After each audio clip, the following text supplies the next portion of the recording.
Hey, how are you doing? To age well is to do it in good condition. To achieve this, it is necessary to build on these three pillars: physical activity, which maintains physical abilities, reduces the risk of various diseases and falling; nutrition, which, if it is adequate, allows us to maintain muscle mass and therefore keep in good condition; and cognitive stimulation, that is, making the brain work with enjoyable activities to also keep it in form.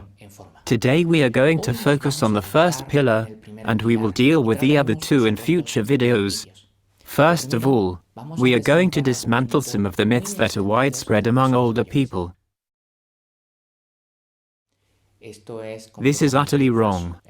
Physical exercise is appropriate for all ages as long as it is appropriate to each person's abilities, preferences and availability. You can do complex exercises in the gym, play sports, or walk.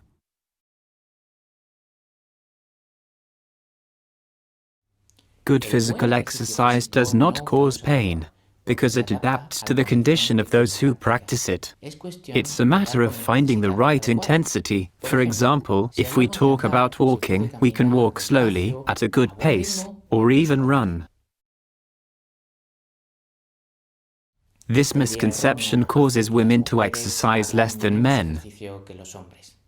The benefits of physical exercise are similar for both men and women.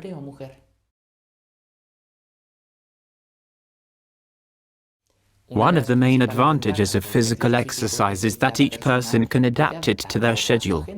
You can choose to bike, walk for short distances, or do some exercises at home. A workout doesn't have to be long to be effective. Whatever your current physical condition, whether you have a specific health problem or illness, physical exercise is probably not banned for you.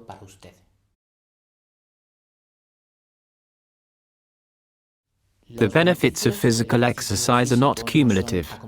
No matter how much exercise you have done, once you quit, the benefits will go away within a few weeks.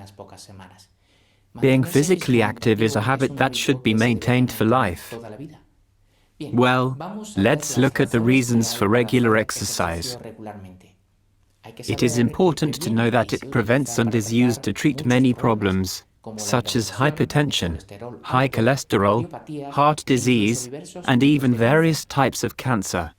Of course, it improves or maintains physical abilities, but also cognitive ones. On the other hand, it reduces the risk of serious falls with fractures by improving both static, for example standing, and dynamic balance, for example balance when walking or changing direction. Makes weight control easier, encourages socialization with others, and it promotes a better quality of life. Let's say we've already convinced the old person.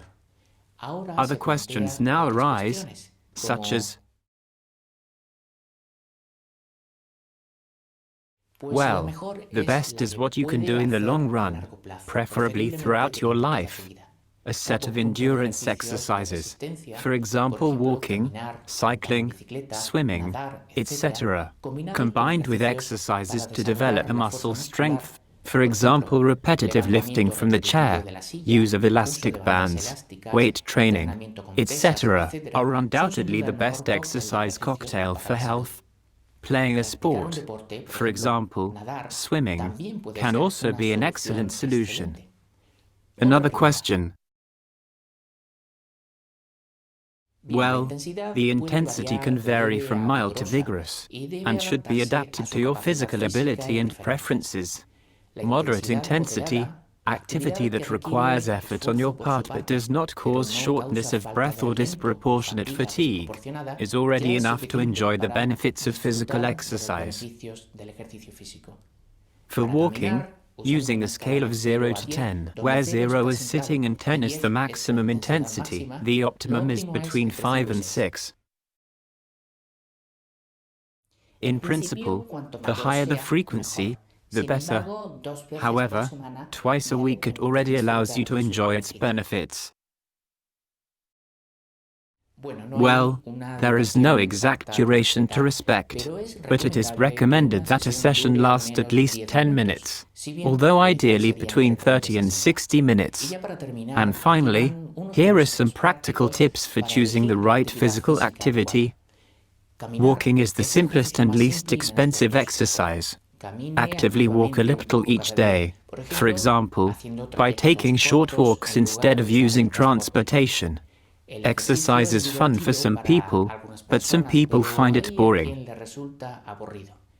One way to make it more attractive is to meet with other people, which increases the benefits and facilitates continuity. It is a good idea to start slowly and increase the rhythm gradually. It is recommended to have a minimum of physical activity. Occasional physical activity is always better than total inactivity. It's a good idea to find out about opportunities and facilities for physical activity near home. A good idea is to take advantage of public equipment for gymnastics and combine it with walks. And last but not least, hydrate yourself generously and don't just trust the feeling of thirst. That's all for today. Thank you and see you in the next video.